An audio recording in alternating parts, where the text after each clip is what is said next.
guys, ito yung part 4 or part 5 nga.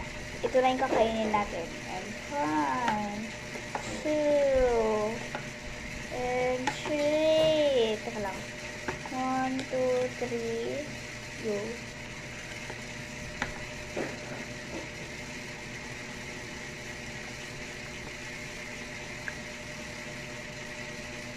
Ang sarap! Parang masarap yung pag maliit yung yaya. Ang mga maliit yung ganyan. Parang pwede mong kainin. Ang sarap! Sarap!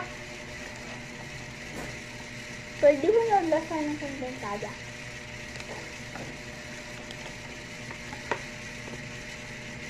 Ito naman ito. Ito! Naging maliit ng yellow ko. Okay. Kasi sobrang init namin. Gabi na namin nagawa. Pero mainit pa rin. Wait for part 5.